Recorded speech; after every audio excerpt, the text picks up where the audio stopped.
The Word of God is alive and powerful, sharper than any two-edged sword, piercing even to the dividing asunder of the soul and spirit and of the joints and the marrow, and is a critic of the thoughts and intents of the heart.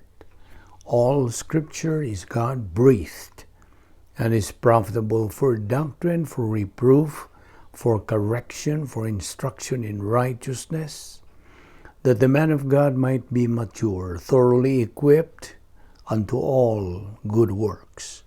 Study to show thyself approved unto God, a workman that needeth not to be ashamed, rightly dividing the word of truth. Romans chapter 1, verses 16 to 17. For I am not ashamed of the gospel of Christ, for it is the power of God to salvation for everyone who believes, for the Jew first, and also for the Greek. For in it the righteousness of God is revealed from faith to faith, as it is written, the just shall live by faith. Genesis 15, verse 6. And he believed in the Lord, and he accounted it to him for righteousness. Matthew 6:33, but seek first the kingdom of God and his righteousness, and all these things shall be added to you. Isaiah 46:12 to 13. Listen to me, you stubborn-hearted, who are far from righteousness.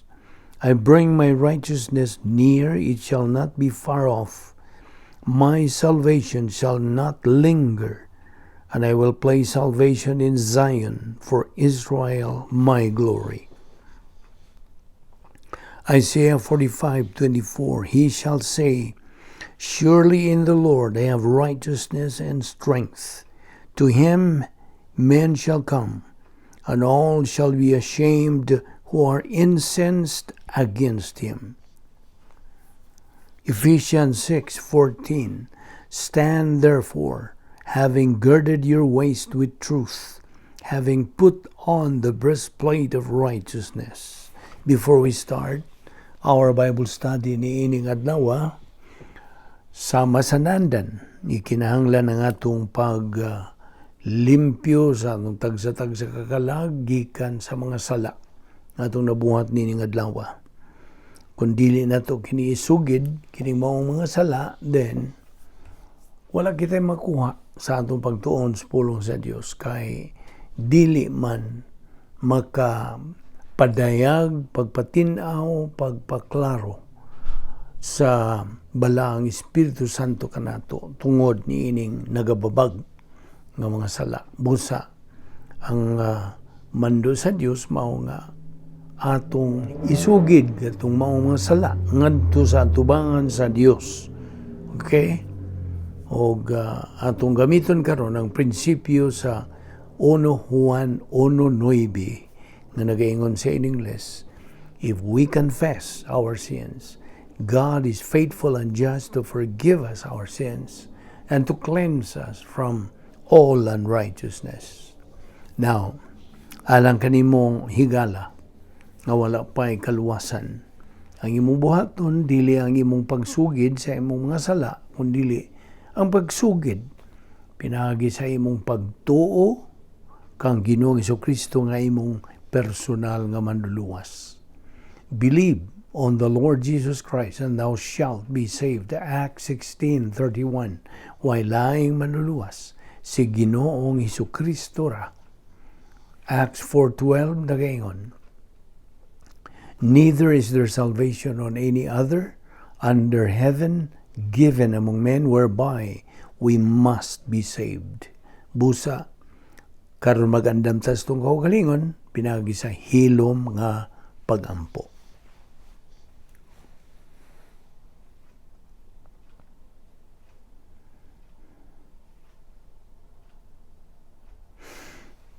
Amahan namong langit no, nagapasalamat kami kanimo nining lain sa mga matamis nga gayon sa among pagpakikambitay kanimo ug sa imong mga pulong.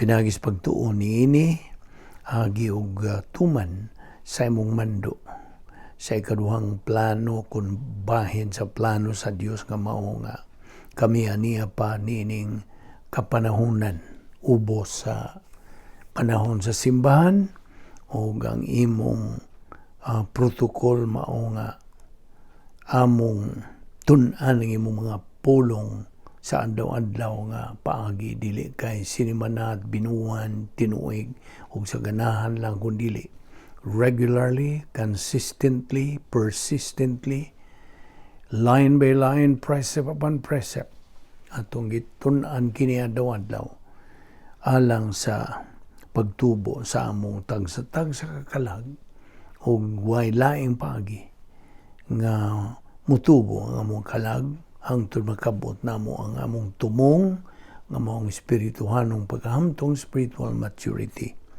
where we can step on that stage of having that capacity for life, capacity for receiving blessings from you, capacity to love.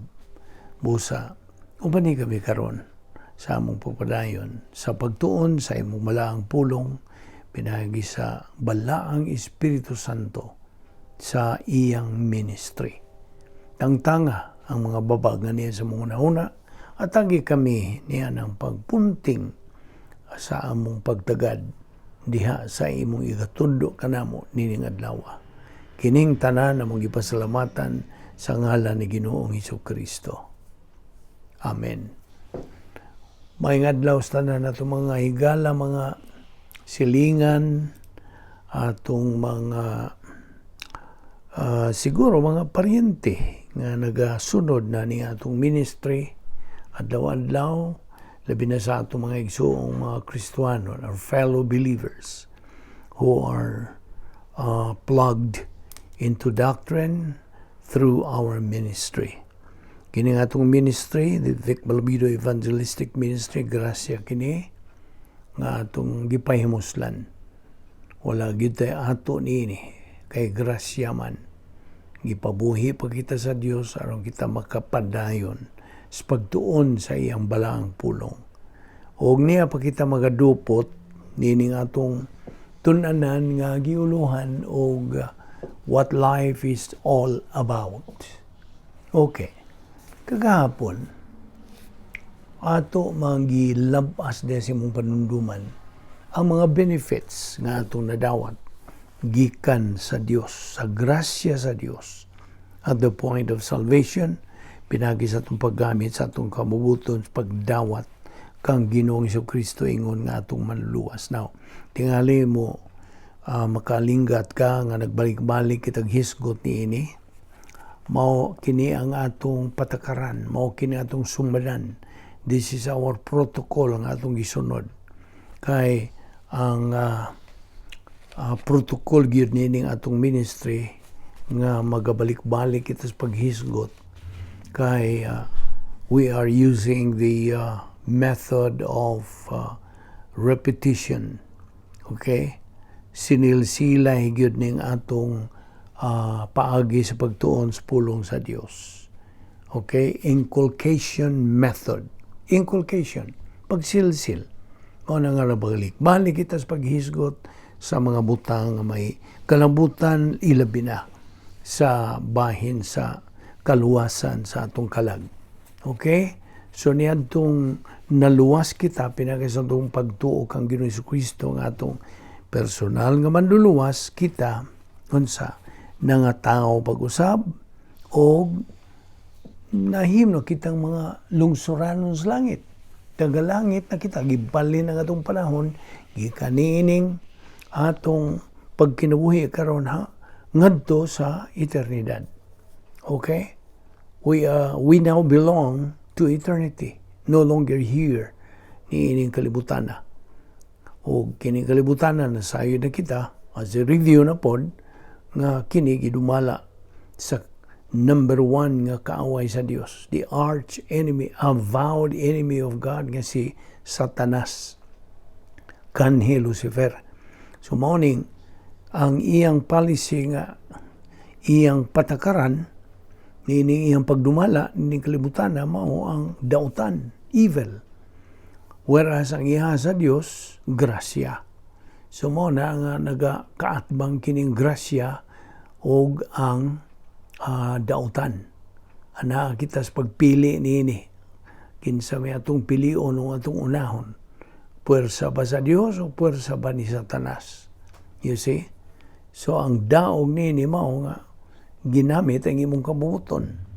You see mo na nga atong kabubuton dako gayod kini og papel nga gihuptan niini samtang aniya pa kita nagaginhawa pa kita nini atong lawas niining kalibutan na og mao nga ako kang giingnan sa miyaging pagtulunan nato nga all of life is decision making.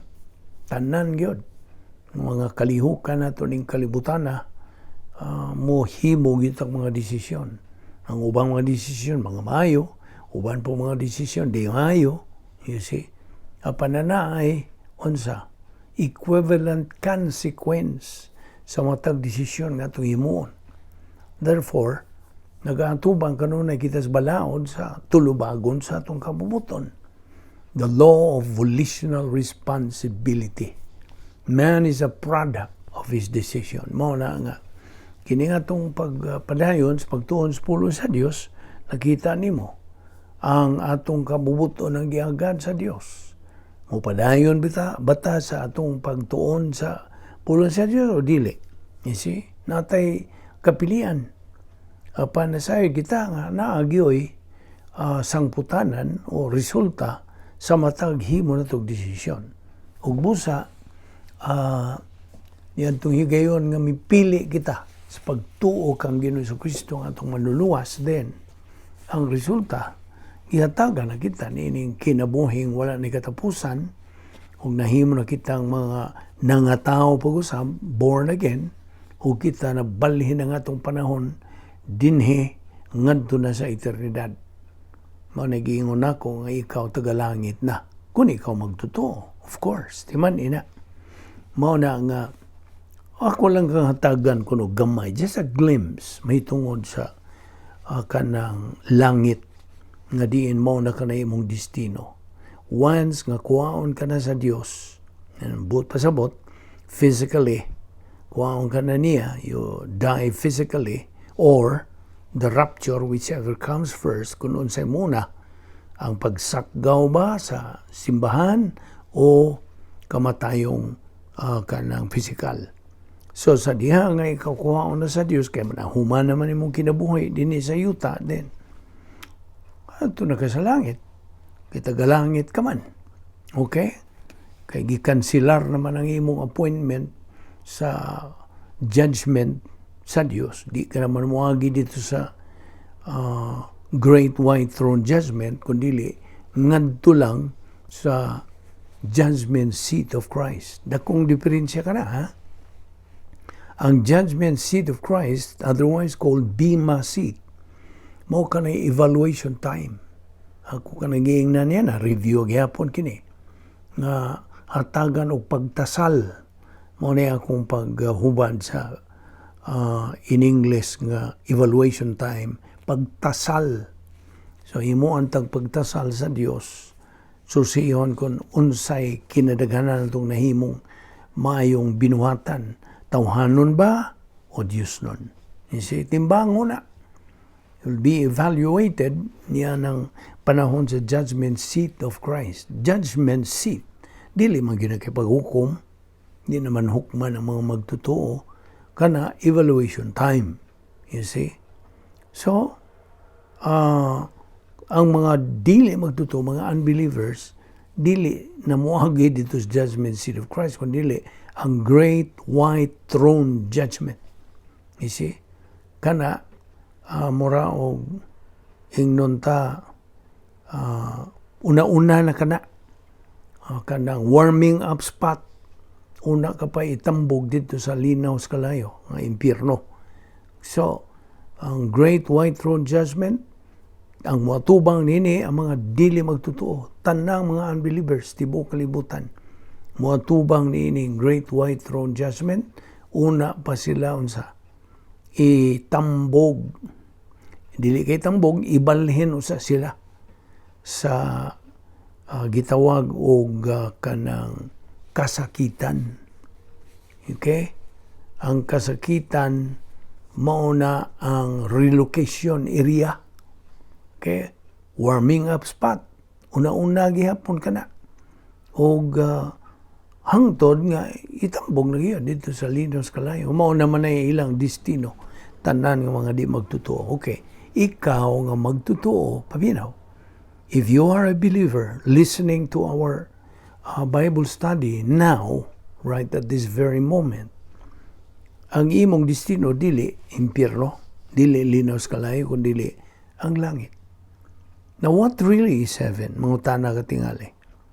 Gipatinaw kini diha sa Juan 14, 1 ngadto sa 6. Diha sa versikulo 1 nagaingon, "Let not your heart be troubled. Ye believe in God, believe also in me." Matud ka ng Ginoong Kristo. So, ati man nga atong destiny is heaven. Kanatong mga magtotoo, okay? Our motivation is heaven. Dinhin ining panahon nato karon, ang atong pagdasig sa atong kinabuhi mao na gyud ang langit. Kaya mao naman atong destino. Now, liha lagi nangutana, unsa man gyud ang langit? What really is heaven? Okay, heaven is a real place. Tinuod, matuod, nga dapit. More real than this place we are living now. Labi pang katinuod. Yan ang dapita. Kaysa karon nga itong gikinabuhi o amin gipuyan. Heaven is not just an adjective, like a heavenly thing. Tinuod kini. Real. Matuod kini. Now, si Ginoong Kristo, mao ang himaya sa langit. He is the glory of heaven. Diya sa 2 Corinto 4:18, nagaingon kini sa in English, "While we look not at the things which are seen, but at the things which are not seen, for the things which are seen are temporal, but the things which are not seen are eternal." Tiwan yan ang mga bersikulo, 2 Corinto 4:18. Now, dito sa langit, paminaw, wa na tayo panginahanglan og ID. Everybody knows everybody. Mag-ilanay man ta, matag-usa ka nato. We will be conversing with our loved ones. I look forward to conversing with my granddaddies and grandmommies. We will even be conversing with our offsprings nga wa nato mahibawi, wa nato kanang mahibalag. We have not met in this world. Oh, what a day. What a day, what an awesome day that would be. Kita mo? Abi nimo, human gyud sa atong pagaluwas. We were supposed to be desiring only the things of God. Wa na tayo mga tinguha sa mga butang ni ining kalibutana. Not anymore the things of this world, the lustful desires of the old sin nature, the cosmic or worldly desires. Wa na na. They are things of the past. We still are in this world. Tinood, niya pamantan ining kalibutana. Although we are not of this world. Tungod kay, ingon nga mga magtotoo, tagalangit naman ta. Musta? Because we believers are or belong to heaven. Now, ang tanan nga mga magtotoo ni Kristo, mga lungsurano nas langit. Mao ka nagisulti des Pilipos, Kapitulo 3, versikulo 20. Di ba niyo po ng versikulo ha? Philippians 3:20. Ingon nga mga lungsuranon sa langit or tagalangit.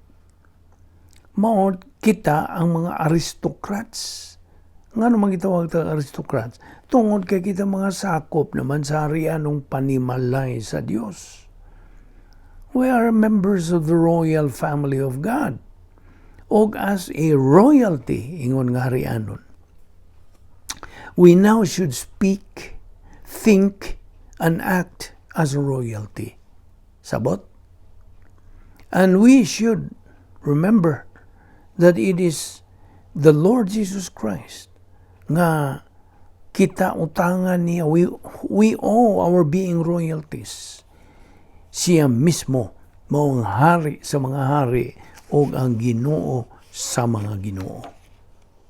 So, gikinahanglan nato niining atong panahon karon ang atong pagtuo nga malig-on kini, di na gyud matarog, apan dili magyapon kini malig-on og dili matarog kon o antay pagtuon sa pulong sa Dios. Di man ni gina. Kaya nga naman, ang Hebrehanon 11:1, sige sulti diha. Faith is the substance of things hoped for and the evidence of things not seen. Unya, diha po sa Roma 10:17, ang pagtuo mudangat nga ni kanato pinagi sa atong pagdungog o pagdungog sa pulong sa Dios. Naon sa man yung pagdungog sa pulong sa Dios kung wa kay gana, wa kay tinguha, wa kay gugma, wa kay kainit, wa kay paggahin og panahon sa pagtuon sa pulong sa Dios. Naon sa man na. So, faith only comes to you by hearing, and hearing by the word. Kini atong gibuhat adlaw-adlaw. Mao kini ang proseso. Mao ni protokol sa Dios nga atong sundon. Na kundi ka mo sunod, imo na nga problema. Sabot?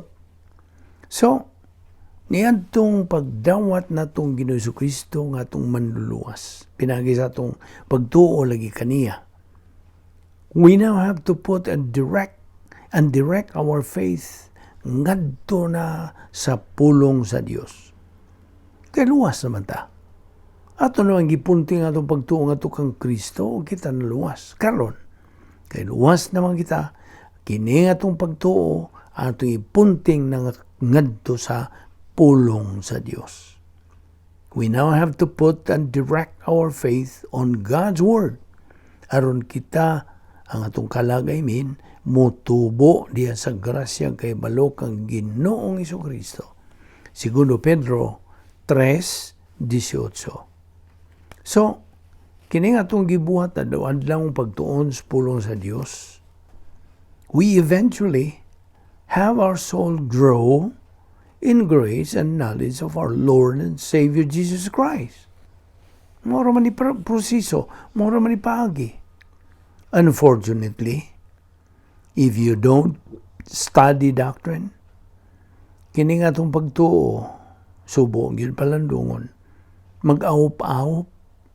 Our faith fluctuates and mutates like that what happened to Simon Peter.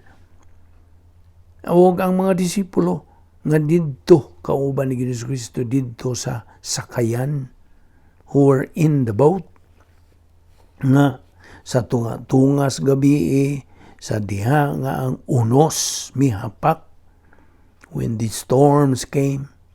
Now, we see storms in life always come to us. Basta, mudangat mo yun mga unos, bagyo sa kinabuhi, sa atong kinabuhi. Ug mao kadto nga ang mga disipulo sa ilang pagkakita ni Ginoo Kristo nga nagalakaw na dito sa tubig, o pinahagis pagtuo ni Pedro, may nanaog siya sa kanang sakayan o unsa out on the water and began to walk on the water towards our Lord. May padung siya, may doon siya nga to sa itong Ginoo, but while walking on the water, siya nitabo. Kinis Pedro began to look at the water, the wind, the rain, the storm. So, but pasabot, he got his eyes off Christ. Then, unsa? misugod siyang unsa, unlod. He began to sink. Now, as he was sinking, siya unsa miingon og, Ginoo, tabangin taon ko, help me Lord. And immediately, our Lord stretched out his arm and he lifted Peter up.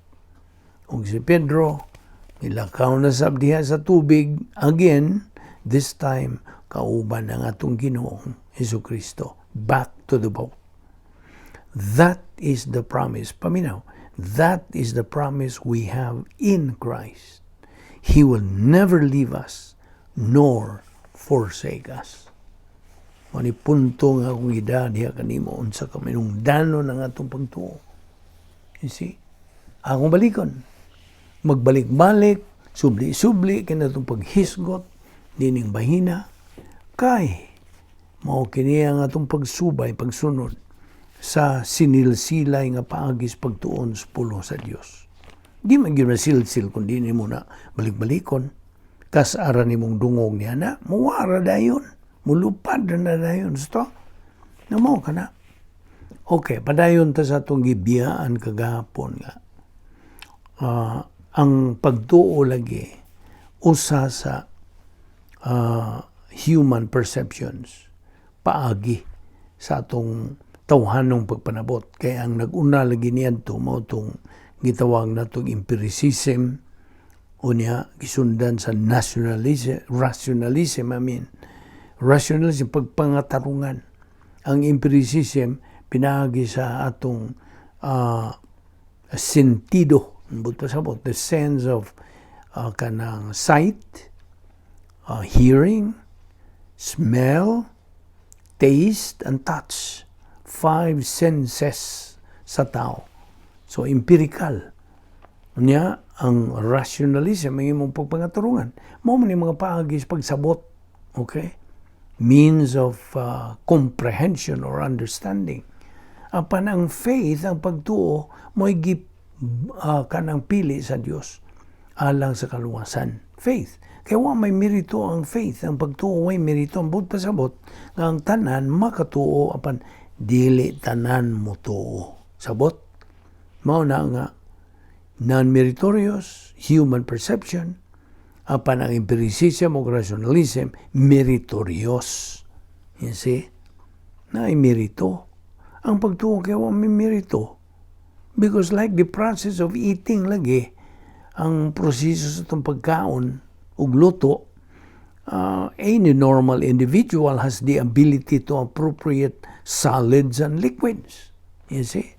Ang tanan gawas kung that individual has na-handicap o na-depicto sa iyang panglawas, you see? Apan, atong gisugutan ang normal. See? Any normal individual. So, abi ni maong pagtuo, nanginahanglan siya og tumong. Sanglit, ang tumong sa pagtuo, mao man gyud ang importante is what really counts. Samtang na. Faith must have its object, since faith's object is what really counts. Kaya kung bahin na sa kaluwasan, the object of faith is no other than the Lord Jesus Christ. Og sa espirituhano na nga pagtubo in spiritual growth, kinsa man ang object sa ato pagtuo? The Word of God. Sabot? Pagtuo na nga dito sa pulong sa Dios, human na matutuuhin sa Ginoong Kristo. So naluwas na pagtuo na ito kang Ginoong Kristo. Karon kay luwas naman kita, bahin naman kita sa pagtubo espirituhanon sa atong kalag, then ang tumong sa atong pagtuo, ang pulong sa Dios na. That is why, when it comes to the spirituality of a believer, ang Biblia o ang Biblia lamang gayud mao ang tumong sa atong pagtuo. Sabta gina.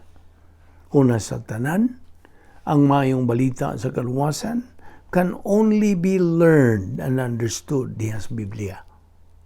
Diha ramang yun. Huwag man yun lang tinubdan. ang ugantos mga universidad o mga eskwelahan nga bantugan no dili ganis mga encyclopedia o sana dili diha lang yun sa pulong sa Dios nga gitawag natong Biblia. The Bible is the canon of scriptures. Numdum ka kagahapon ako nang isgutan. The canon of scriptures is a rule. Okay? Kanang suklanan, a standard, a measuring rod nga perfect measurement sa Dios. Hingpit kini nga unsa sukdanan.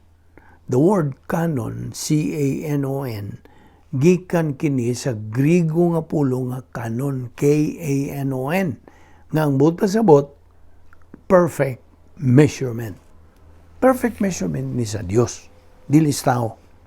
So, ang pulong sa Diyos, mao ang sod, the content of the Bible. The Bible is the only source of learning who and what God is. Ang naranin mo may bawi ang Diyos sa imong pagtuon sa pulong sa Diyos. And who and what we are, unsa o kinsa kita.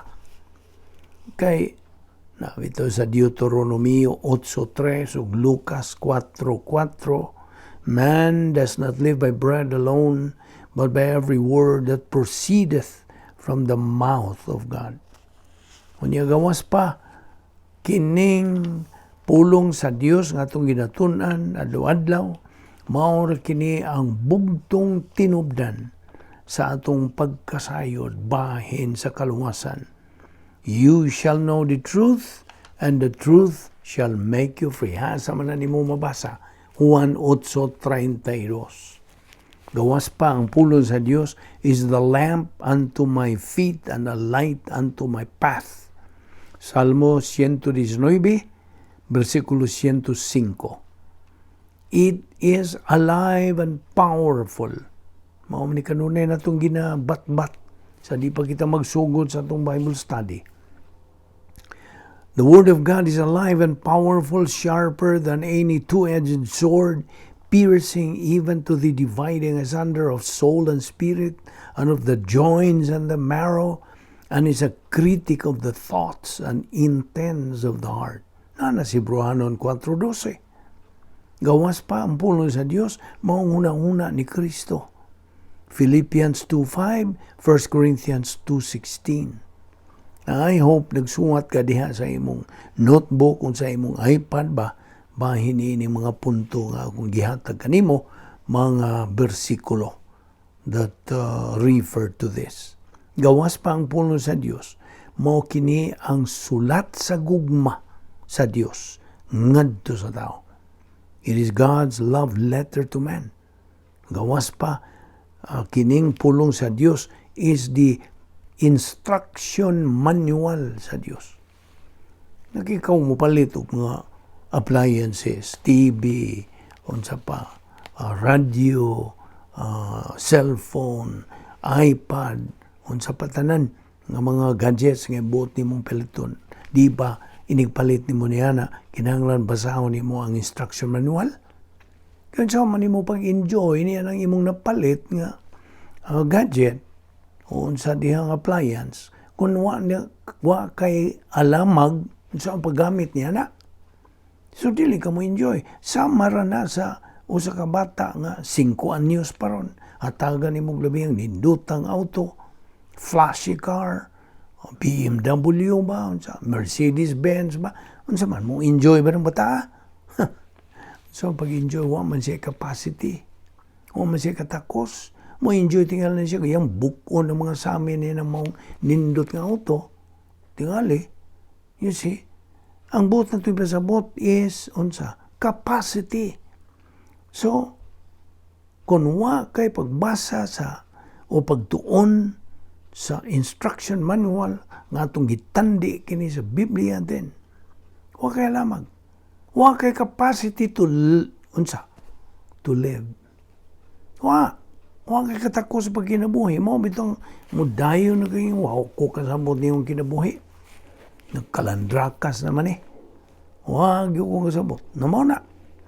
Huwag ka kasabot kaya huwag ka magatuon sa instruction manual sa Diyos alang sa imong tinuod nga pagkinabuhi nga subay gayon sa protokol nga plano sa Dios. Sabot? Mao na. Ang pulong sa Dios mao kini ang tinubdan sa tinuod matuod nga matang kalipay. Real happiness nga iya sa Dios. Buot kang malipay gyon sa tinuuray yung pagkalipay ug tinuuray nga kalinaw na tun-e. Tun-e kat une tuohe gamita ang pulong sa Dios. Now akong gihatagan kinig dakong impasiya. Tingali mo yung kausay mo rag nangisog, no? Wa ta mangisog, naghatag lang tag impasiya. Unsa ka manung danon nini, bilhon nini nga itong ipangisgutan. You see? Kaya ang tao karong panahon na, wala. Nagyoy alam magsamot na. Kaya niya magutas panahon sa kanang pagkahilayo na gyud sa Dios. This is the age, gawas ng age of the church. This is the age of apostasy. Apostasy. Apostate. Ang bot pasabot, nagkalayo sa kamaturan. Nagyod ang uban. Nagyod kamaturan. Polos nagyod mga tinawhanon, kalibutanon, mga dautan na lang yun. You see? So, ang pulong sa Diyos, may tinubdan sa matuod nga kalipay, matuod nga kalinaw. O, unsa? Unsa pa, ang mga description bahin ini. Sa Marcos 13:31 nag-iingon ang pulong sa Diyos. Heaven and earth shall pass away, but my word will never pass away. Diman nina. Kaya ang pulong sa Diyos is immutable, dili mosab, and eternal. Hangtod na kanas kahangturan. It is where we find God's perfect assurance. Tinuod, matuod, hingpit nga pagpasalig sa Dios. Sa Juan 14:2 ngadto sa 3, He prepares a place, a home for us, believers in heaven. Mansyon. Namdom kas giingong Ginoong sa Kristo. And in my Father's house are many mansions. See, if it were not so, I have not told you that. You see? Kadi man mamakak si Ginoong sa Kristo, Dios siya. Siya mo, naipasalig sa Dios. Kita nimo, unsa ka ligon sa pasalig sa Dios, hingpit, perfect assurance. He prepares a place, a home for us believers in heaven. Tiaw mo na. Tuwa na'y mansyon na to eh. Tuwa na'y gianda mga mansyon na, kinsa may na'y mansyon ninyo. Dito sa langit, tuwa na nagahuwat na, nanay imong unsa. Giandam ni Ginoong Kristo dito. House and lot, you see. It is the divine viewpoint. Kinipulong sa Diyos, may bot pasabot. The believer is commanded to have divine viewpoint in life. Ano sa maning divine viewpoint? Naras pulong divine, Diyos nun. Nga mga panguna-una. 2 Corinthians 10:4-5. Gawas pa. Ang pulong sa Diyos is the only thing a believer can bring to heaven. Sa iyang pag-adto na dito. Mura. Nabitan nag-iingon nila, pag-ani na ito sa kalibutan, hubo. Inigbiya na ito ng kalibutan na, hubo pod. Huwag tayo mada. Mbut pa sabot. Apana ay mada. Ikaw magtutuo, karon nga nagpaminaw ni ini nga itong pagtuo ni ini, ikaw magtutuo, you believer, can bring to heaven naa na diha sa imong kalag. Pulong sa Dios nga nahimo ng bahin diha sa imong kalag. So when you go there, dito sa langit, naa kay mada, naa kay mabound. You see? Di ba kanunay ni mo madungog sa atong iyan walang pag ordinaryo atong inistoryahan na daw-adlaw nga want tayo mada. You see? Na atay mada ang mga magtutuo. Ikaw nga dili magtutuo, wag ka mada. I'm sorry to tell you, wag ka mada. Now, gawas pa ang pulong sa Diyos gives the believer the discerning power and perspicacity in distinguishing false from truth. Na, mao ni magahatag kanimo og ability nga ikaw makaalinggat, makadiferensya kas mini gikan sa kamatuoran. You see, you can distinguish false from truth. Ang pulong sa Diyos is the thesaurus. Iba kapag kung sabot pa sa thesaurus? Thesaurus means information on everything and anything. You see, mo ni thesaurus. Ang pulong sa Diyos is the thesaurus that man needs to know about. Gawas pa nini, nagahatag kanu kasayuran all about God, kinsa ug unsa siya, bahin sa iyang plano sa atong tagsa-tagsa ka kinabuhi, ug unsaon nato sa pagkinabuhi nga naatay matuod nga relasyon ngadto sa Dios, ug unsaon nato pagkahimong mananaog sa kinabuhi. How to become a winner in life. Nakita may di gusto mahimong mananaog sa kinabuhi. Every normal person wants to become a winner in life. Gusto? Gawas pa ang pulong sa Diyos contains God's inerrant, infallible word. Dili masayop, dili mausab, dili na mawagtang ang pulong sa Diyos. Heaven and earth will pass away, but my word will never pass away. Gawas pa ang pulong sa Diyos. Why respetar ni bisang kinsang tao, no respecter of age, bisag pilay edad nimo, ug dili kini mo balik ngadto sa Dios nga kabhang. It does not return to Him empty or void without accomplishing what God desires.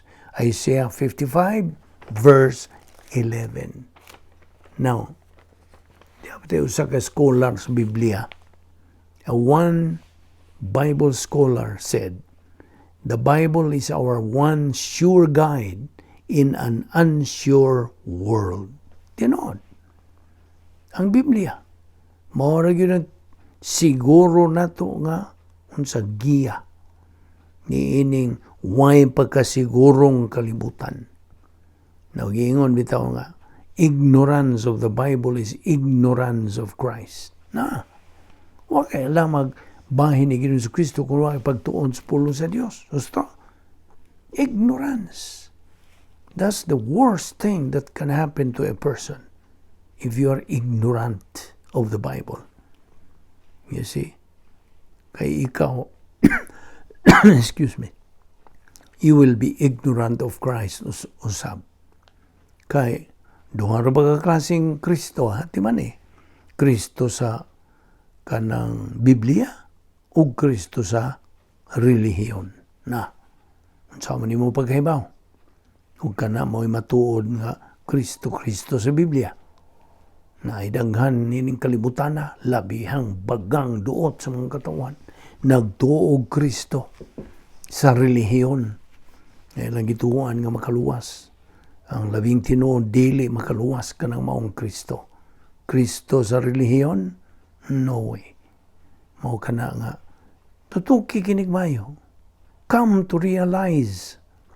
Come to your senses, right senses. Now, mao na nga ikaw nga bago pang na tao pag-usab, newly born again, a baby believer, should continue to go on sa imong Christian walk. Panagawi ang Kristohanon tungod kay ikaw magtutuo na niining atong panahon karon within the age of the church. Kini mo ay kapanahonan sa simbahan. The age of the church, gitukod kini sa Dios mismo. Human gyud sa Pentecostes. Pagkunsad sa Espiritu Santo. Ang matag tao nga mahimugso ngadto sa panimalay sa Dios by believing in the Lord Jesus Christ as Savior automatically becomes a church. Ikaw nga mituo na kang Ginoong Jesucristo nga imong manluluwas, ikaw simbahan. Kaya ang pulong kong simbahan sa Griego, Ekklesia. A-K-K-L-E-S-I-A, Ekklesia. Ang Ekklesia nagkahulugan kini og the called out ones or set apart, gipaglain na, tinawag nga mga katawan, called out ones or set apart, nga hugpong kinis mga katawan nga gilukat sa bililhong dugo ni Ginoong Jesucristo, redeemed by the precious blood of Christ. Ang pulong nga simbahan is otherwise called the body of Christ, also called mga Kristohanon or mga magtutuo. So kini atong kapanahonan, this age of the church, at the same time gitawag kini og age of apostasy. Moto ang giingon nimo di padugay. It is otherwise called age of apostasy tungod kay this is the age, paminaw. This is the age nga kasagarang mga tabagang duot sa mga katawan negatibo ngadto sa Dios ug sa pulong sa Dios. Imbitahon na nimo Bible study nga sama ninyo unsang mga Bible study nga tinuuray yun nga gitudlo ang kamatuoran, then mudayon na silang balibad o awa ko'y panahon na. Busy ko kayo sa akong negosyo, daghang ko giatiman, kamura nang ginahanglan na wa ko magginahanglan na. You see, this is the language of people nowadays. Kaya nga gawas pa niini ang mga katawan, most people of this current age, gawas nga sila, they're departing from the truth. Ang ilang mga pasiunas kinabuhi, sayop. They have wrong priorities. Kalibutan na lang yun. Ang ilang gipang pangita sa kinabuhi. Kalibutanon tanan. Wala na'y Diyos. You see? That is where we get the Greek word apostasia. Nga nagkahulugan. Kombinasyon man is duha ka pulong god. Apo nga nagpasabot og apart from, og ang stasia nagkahulugan to stand. Therefore, most people nowadays are said to be standing apart from the truth. Sabot? However, kining atong kapanahonan, panahon sa simbahan, gitawag usab kini og age of equal privileges and equal opportunities. Tiyan mo na, the privileges and opportunities that are available din hinining atong kapanahonan are overwhelming due to the fact nga ang Diyos mismo nagatanyag the tremendous assets that every believer can acquire pinaagi sa divine system of gap, grace apparatus for perception. Hence, ang matag tao nga natao pag-usap, every born-again person niining kapanahonan is rightfully addressed as a believer in time. Sabtag na. Naingon nga magtutuon nining atong panahon, siya may unsa kahigayunan nga mahimong mananaog sa kinabuhi as he avails of God's fantastic divine system of assets na bihas kadagan. Mao ni atong hisgutan sa sunod. Ugma atong hisgutan kining labihas ka mabulokon. Very interesting study. Assets, divine assets nga gisangkap sa Dios kanatong mga magtutuo aron mo klaro pagitag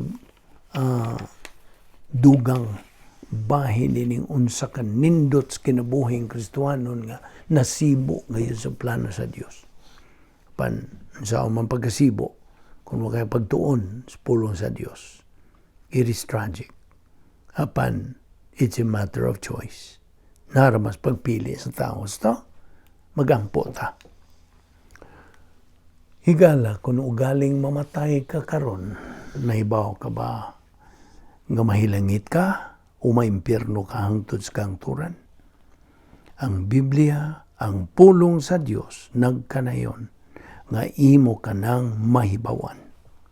So nangutana ko nimo higala nining maong pangutana tungod kay kini mao may labing manungdanong pangutana sa tibuok mong kinabuhi. Pangutanon ta kanini, luwas ka ba? Are you saved? Dili ra ba question kung sakop ka ba sa kasimbahan, kung dili luwas ka ba? Di pud question kung nagkinabuhi ka ba sa katalahuron o dalay kong kinabuhi, kung dili luwas ka ba? Well, higala, aron ka maluwas. Una sa tanan, kinahanglan muangkon ka, ikaw sa ka makasasala, that you recognize that you are a sinner. Kaya diha sa Roma Kapitulo 3, versikulo 10 ug 12, kaya ang kasulatan nag-ingon, way tao nga matarong. Walay nakasabot o nangita sa Dios, ang tanan na miya gikan sa Dios. Ug nahimo silang dautan. Walay bisan usang nagbuhat og maayo, wala bisan usa. Nakasala ang tanan ug nahilayo sa himaya sa Dios. Roma 3:23. Higala. Ako lang kahingan lang og higala kay di ka pa man magtutuo. Apan sa diha nga mutuo ka na kang Ginoong Jesucristo, ako kanang tawag ko igsoon. Higala, ang imong mga sala mo'y hinungdan nga nakabsan ka sa himaya sa Dios. Ug mao na hinungdan nga di gyud nimo matuman ang mga kinahanglanon nga iya sa Dios aron ka mahilangit. Ikaduha, kinahanglan nga ikaw makaamgo nga naay nahigugma kanimo ug gani namatay siya alang kanimo. Siya mao si Ginoong Jesucristo. Kinsa namatay siya dito sa cross, sa tuyo, sa pagbayad sa imong mga sala, o sa paghatag nimo kayuyunan nga ikaw mahilangit. Tiyaw mo na. Yatagan kag kahigayunan. Apan gipakita sa Dios kanato ang gidakon siyang pagigugma kanato kaysa makasasala ang pagkita nagpakamatay si Kristo alang kanato. Roma 5:8. Timan ni higala, duna kay duha ka kapilian. Timan ni pagayo, nga ang bugtong pagtuo nga nakaluwas kanimo kung ikaw mudawat, mutuo kang Ginoong Jesucristo nga imong manluwas. Ang bugtong pagtuo nga nakaluwas nimo, maong hingpit nimong pagtuo kang Ginoong Jesucristo. Buhat 16:31 nagayon tumuo ka kang Ginoong Hesus ug ikaw maluwas. Sabta hingala, ang pagtuo lamang kang Ginoong Jesucristo lamang mao ang bugtong paagis kaluwasan. Wanay lain, wala o wala nagyoy lain. Duha ra imong kapilian karon. Mutuo ka ba kang Kristo ingon nga imong manluluwas aron ikaw maluwas or salikway ka ba kaniya nga manluluwas o ikaw mahinukman? You will be condemned. Timan ang pulong sa Dios diha sa Juan 3:18 nga nagkanayon. Ang dili mutuo mahinukman ang daan. Tungod kay wa man siya mutuo sa ngalan sa bugtong anak sa Dios. Busa, ako malikon. Pagpahinumdum kanimo higala, tumuo ka kang Ginoong Jesucristo ug ikaw maluwas. Magampo ta. Balaan na mo nga Dios, nagapasalamat kami kanimo nining laing gayon sa imong pagpatinaw kanamo sa imong mga pulong. Pulong sa kaalam, pulong sa paglaom, pulong sa gugma, pulong sa pagkaluwas sa among kalag. Salamat o Dios. Nining grasya nga mong gipahimuslan. Nining among Bible study through the YouTube sa Vic Balbido Evangelistic Ministry. Kamita kini mao ministry in a mighty way. Sumala sa imong kabubuton. Dadano sa kami ugma dinhi aron kami makapadayon sa among tulumanon nga maong pagpatubo sa among kalag. Salamat ning tanan sa ngalan ni Ginoong Hesukristo among bugtong manluluwas. Amen.